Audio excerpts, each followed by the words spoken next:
there are two aspects. The one is the one which I reject, but which was held by many people, and even by Reichenbach, was that if Laplace were right, if the causal structure in the world would be so strict that given any temporal cross-section, so to speak, all future and all past is determined, then there would not be a possibility of choice. And therefore, nobody has any choice. We cannot talk of free will. It is just a self-illusion that we think we have a choice and we think we make up our minds. Everything is predetermined by what happened before, even before we were born. Take any state of the world 1,000,000 years ago. From that state on, everything is determined. But I think that this is a confusion of two things, namely determination in the theoretical sense, in which an event is determined by laws, which merely means predictability on the basis of a given regularity, or on the other hand, compulsion. And when we say, let's forget now that in present day physics determinism in the strongest sense does not hold. Let's think of the 19th century view. So there the view was, as Laplace described it, given any state, if a man were there, who of course actually there is none, but if a man were there who knew a complete description of one state and all the laws, then he could just calculate any event of the past or the future.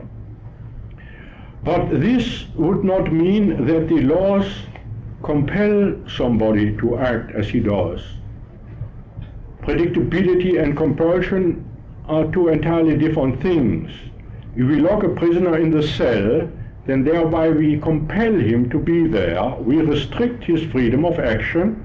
He would like to move outside, but there's the wall and there's the iron gate and there's the lock and the door. He cannot get out. So this is a real compulsion. But it's a negative compulsion. He cannot do some things which he wants to do. And there may be a positive compulsion. If I'm stronger than you, I take your hand. You have a pistol in your hand. I take your hand. You didn't want to shoot. I press on your finger, and so your finger pulls the trigger and the shot goes off. Then I have compelled you, and the judge would say, you are not responsible. I was responsible because I compelled you. Now, this compelling somebody is then, in a wider sense, also said to be the case.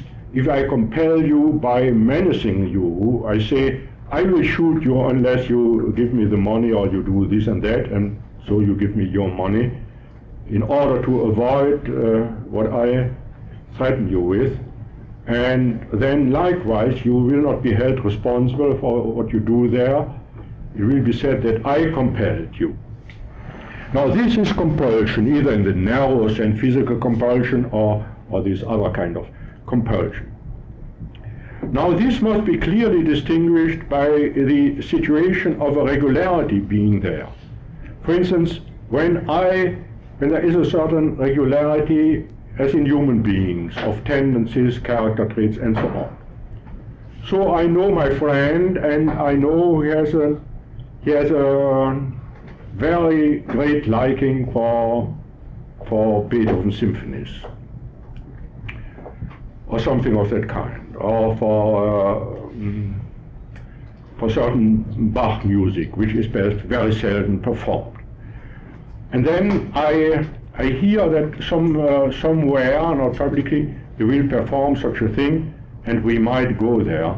So I call him up and tell him that, and I'm pretty sure he will go there.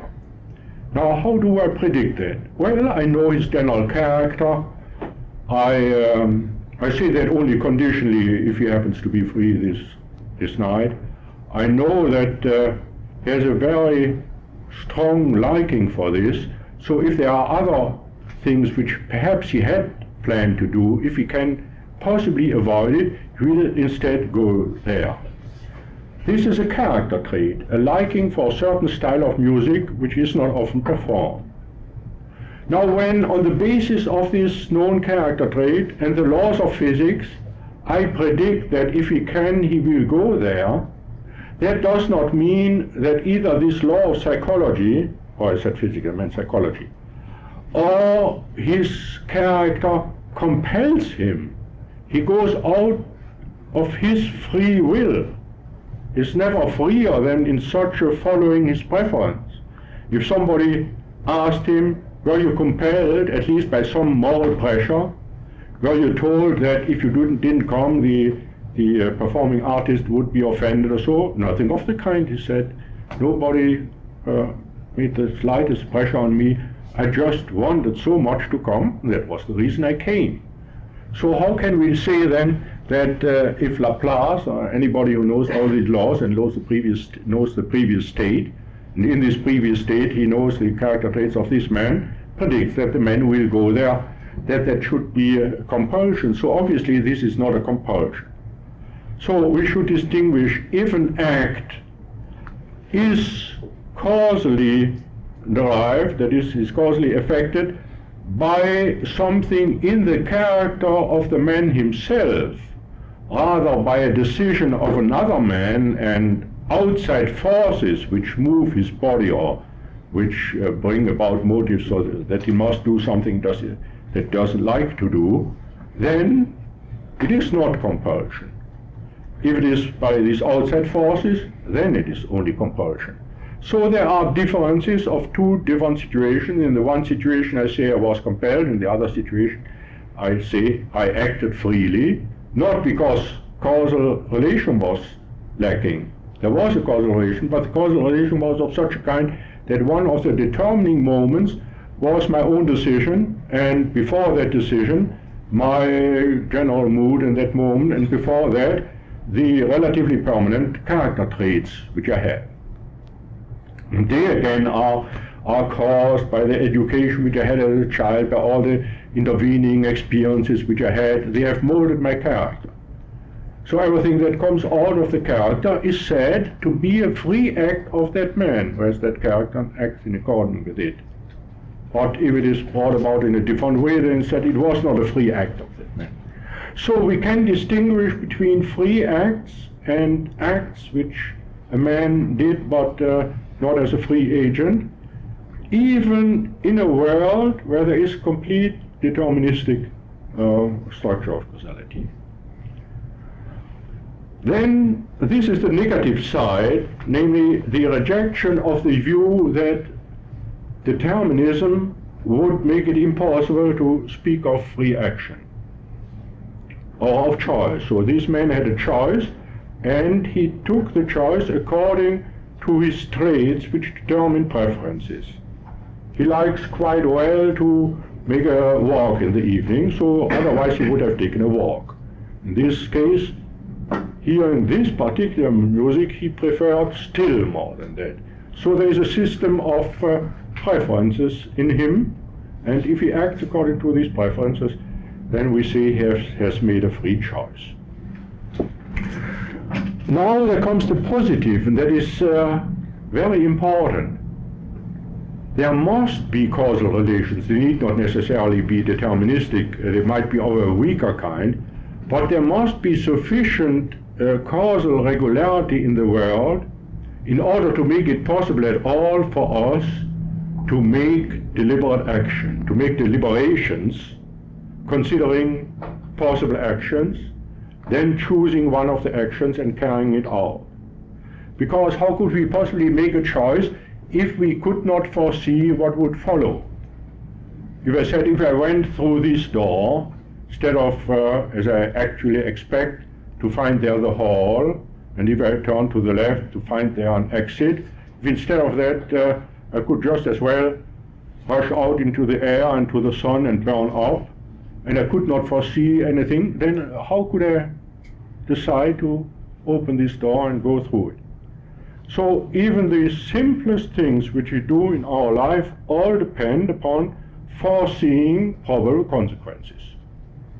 and the consequences are always known only with probability, no matter whether the world itself is deterministic, because we do not know the exact laws, and we do not know enough of a previous state in order actually to make this calculation which Laplace's imaginary, this esprit, this mind that had the knowledge of all laws made. So for our practical situation, it really doesn't make any difference whether the causal structure is deterministic or is probabilistic as in quantum theory, provided only there is sufficient regularity in the causal structure so that we can foresee with sufficiently high probabilities certain important consequences of our actions, which then induce us to prefer to decide perform this act other than that act, because I prefer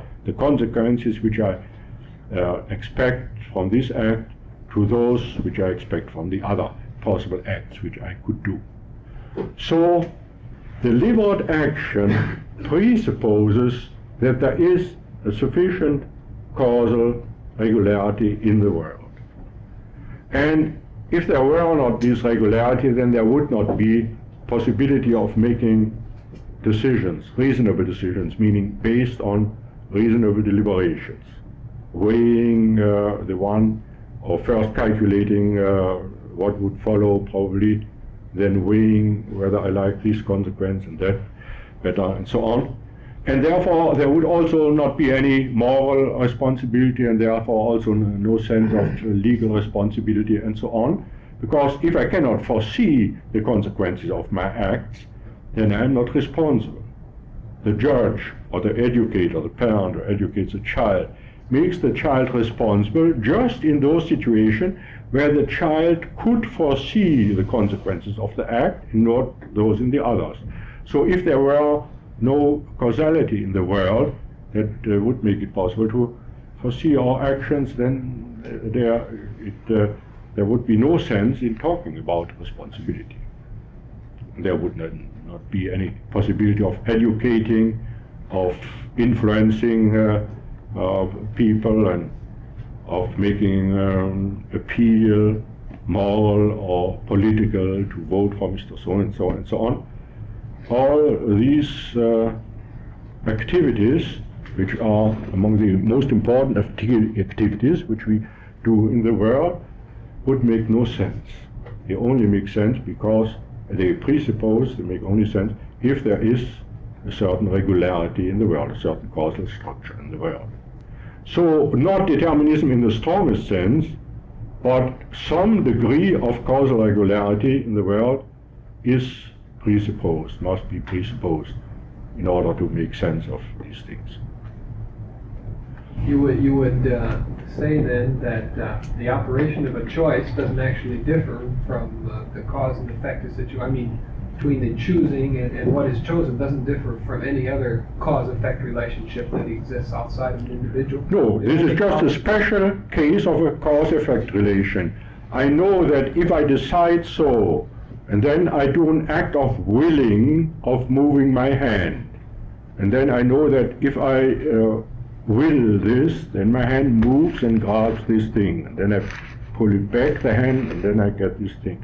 So this is a causal chain, just a special case of any causal connections which are in the world. Well, how do we use this word choice here? Because it would seem to me that if you had a Laplacian world and you could say that John will be at this concert, then in what sense did he choose to be there? It would seem to me like he really had no choice. I mean, the only thing was he had to be there. No, he had not to be there. No, I don't mean in the sense of compulsion. Nobody compelled him. But when you say he had no choice, I think you, without perhaps explicitly admitting it, you have there a feeling of compulsion. How else can you say he must be there? Of course, we say he must be there. We mean by that we can confidently predict that he will be there. We express that sometimes by must. But this is, of course, a different must from when I say this man must do so and so because somebody compels him to do so and so. Well, So we call it a choice because we ask him, why did you go? And he might say, I never thought about it. It was just the obvious thing, as if he, because every day he goes for lunch. But in this case, with a concert, he wouldn't say so. He said, I really thought about it because previously I had planned to do this other thing. And then I heard that the concert would be there. Now I tell you I like this thing, so I chose, he used this word, I chose to use that because I prefer that to this. So there is preference and choice. There is the decisions are made. These are acts of ours. but isn't his choice, it seems to me like his choice is compelled not by anything that you can point to, but rather by the state of the world that happened to be ahead of the... Well, you mean the state of the world and the state of his mental state, including his character. But you see, that is just what we mean by free choice, if the character plays an essential role in it. It plays also some role if I threaten you with a pistol. Then you still, if you had an entirely different character, you would say, to hell with it, kill me, I don't give you my money. Well, all right, then I kill you and you don't give me my money.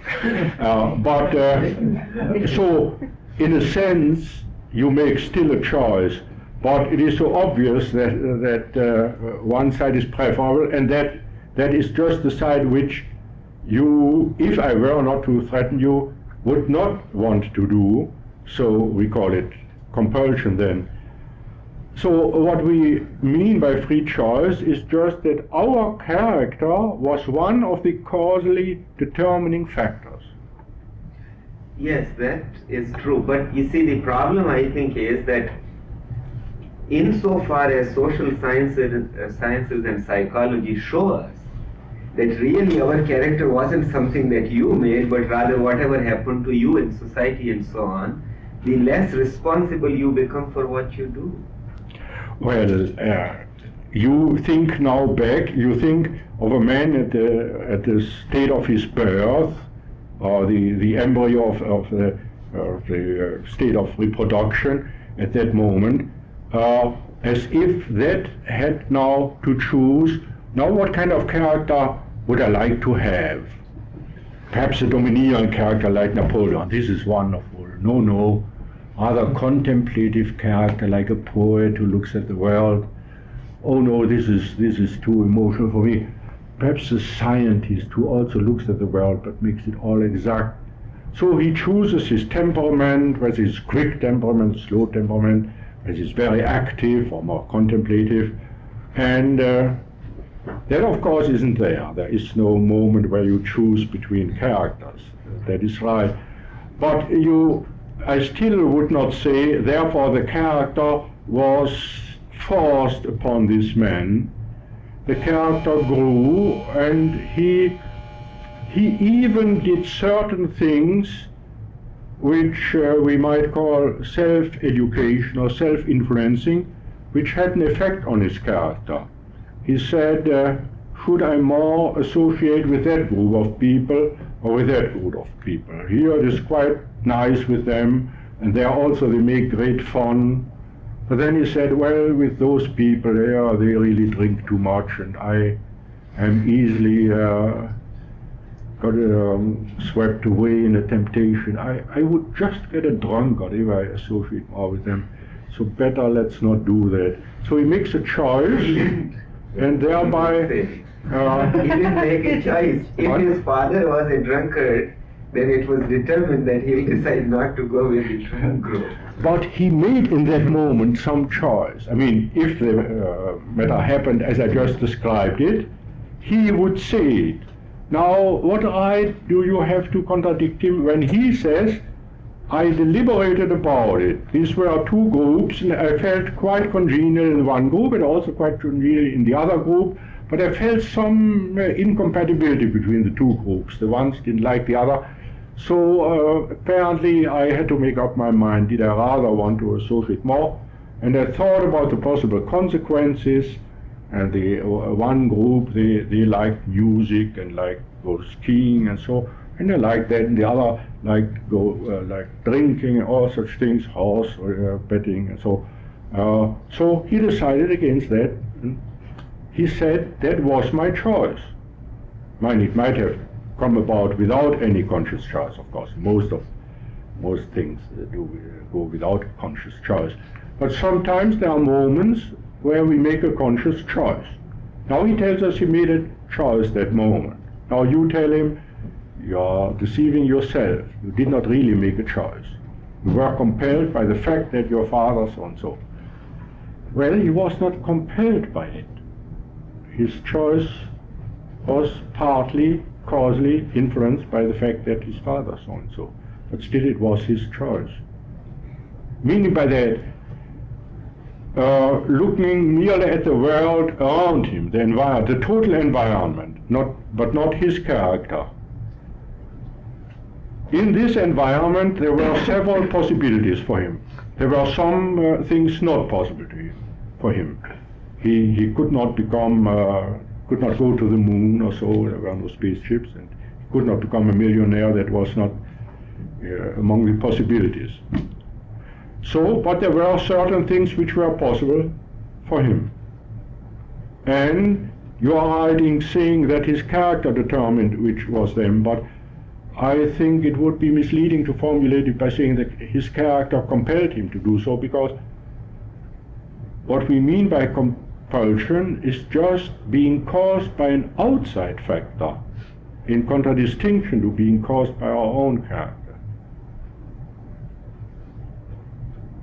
So if we make this clear, then I think we can very well say that although we can, if we know enough, psychologically and sociologically explain all that happened to him and the development of the character and the specific acts and decisions, still we should not say that that means that he was compelled. Well, it seems to me like the modern law practice and so on seems to go against this idea of this distinction between external and internal. There used to be a time when if there was a sign of external compulsion, then the man was not guilty of whatever crime. But nobody bothered about the internal compulsions. I mean, they always put them in jail anyway.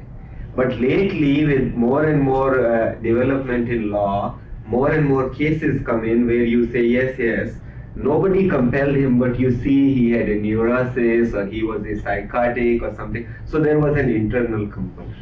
And I think that this thing can probably be taken all the way, and you can say everything you do has an internal compulsion. Well, here's really a very serious problem where to draw the line. But I don't think that the judges who apply this point of view could be accused of not seeing a clear distinction. I mean, that with the same good reason, they could then declare every act to be compelled. They make clear distinctions on the basis of psychological and psychiatric findings and say, well, this man was in such and such an abnormal psychological state, so we cannot say that he had the ability of clearly seeing the situation and of clearly deciding, freely deciding. So then, because of this abnormality, the judge acquits him, and perhaps he recommends then some treatment or confinement or whatever it is. But the mere fact that obviously every act of every human being is caused somehow could not be taken, and is not taken by any judge, as a reason for acquitting just every man for the things which he has done. If after careful study we find that the character of the man was not so abnormal that we have to regard it, as you correctly said, as a kind of internal compulsion, meaning what is meant by compulsion is an internal inability. He had not the normal faculties of free decision. And but you are certainly right that this problem is a very difficult problem, where to draw the line. I mean, it will take quite some time to develop their reasonable principles for such decisions. It would seem like that, because the judges can't hold a line either. Depends on, every 10 years they seem to be revising their rules on what is regarded as internal. Yes, well, if we look at the traditional way, as you said yourself, they did not take sufficiently things into consideration which we now know better than we knew at that time. So at present the trend obviously goes more and more in that direction. It's good that it goes there. It might go so far, and then we have to remedy it and go back. I think that there is a reasonable thing, but I would not be able to say exactly where the line is and exactly how to formulate the principles which the judge should follow in such a decision. It is really a very difficult problem. Finally, you should have to say, if all the judges were to follow such and such principles, what consequences would it have? Would we then not be able to control anything in society? So, if we followed it to the bitter end, and then we would acquit everybody, then order in society would just cease to exist.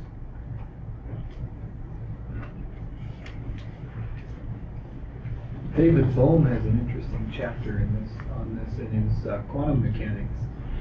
In general, when you talk about classical physics, we're talking about the determinism in the strict sense, because yes, we're averaging over arbitrary effects which are small. But in some places, quantum effects become important. Well, he thinks that perhaps one of these places is in the making of choice, where the indeterminacy of the actions of quanta are becoming important when somebody is making a choice. Yes. And so in one way it's deterministic in that there's only a few choices, but in another way it's completely chance, because the quanta can shoot around in any direction, which will determine what the choice actually is.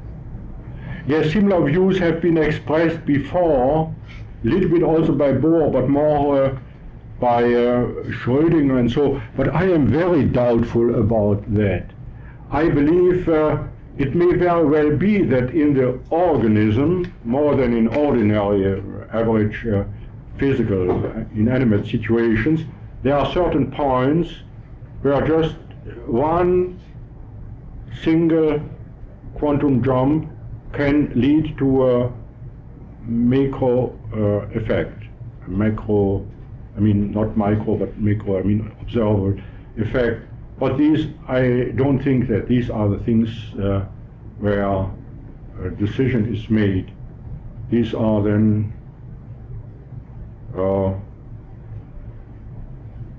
either, if the sense organ is extremely sensitive, it might be stimulated by just the minimum quantum of energy or action,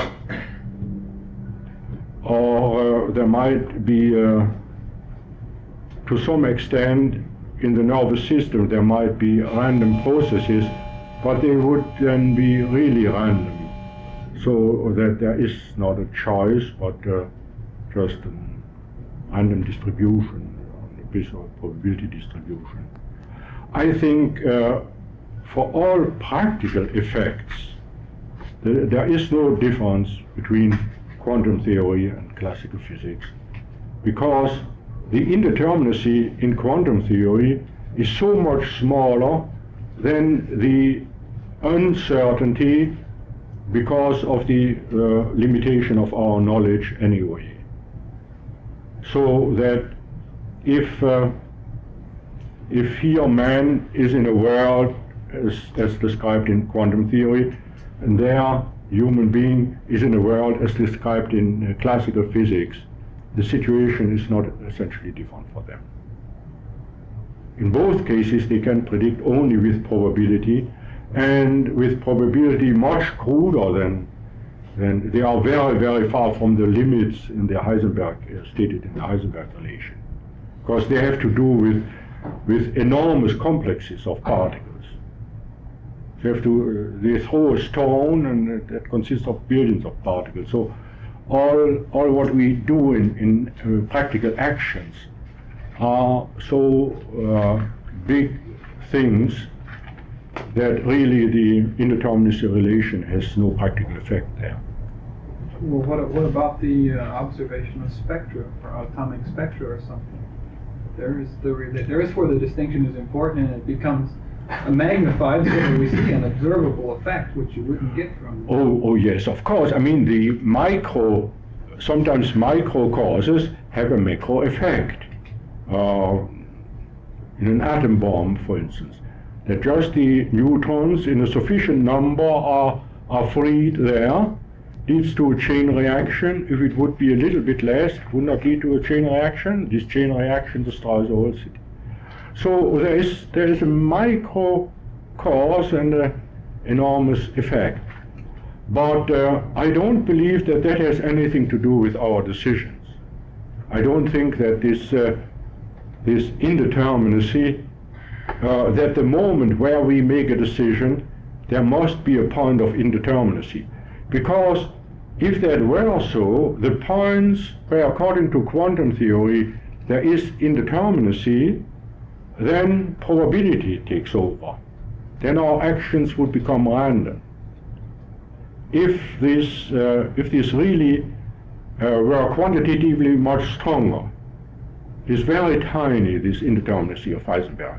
If it were a million times greater, so that we would sometimes see a table just flying apart, and sometimes a stone, instead of falling down, moving spontaneously horizontally or vertically, and so on. All kinds of random things, not enough to kill us all, but a lot of such random things, then that would not make for free choice, but would make it considerably more difficult to make our choice, because we could then not foresee what we did. I throw a stone on the earth, and instead of that it moves around, hits your head, but I didn't want that, but that was how it happened. So you make me responsible for it, but I couldn't, because it was a random move. So our actions would just lead to consequences which are more difficult to foresee. The probabilities would be much smaller that the desired effect would occur, because the effects are just scattered more randomly, and that would make moral action and reasoned, deliberate action more difficult.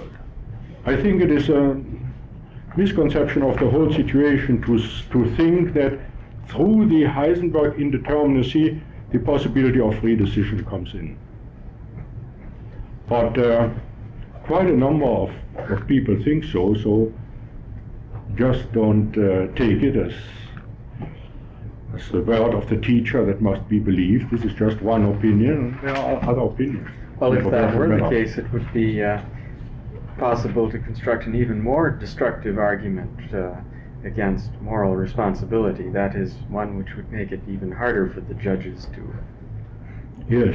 award punishment. If it's a random event, then what? The less predictability, the less can we why should we have laws at all in this matter? I can just see the murderer saying, "Judge, I'm not responsible, the electron jumped around."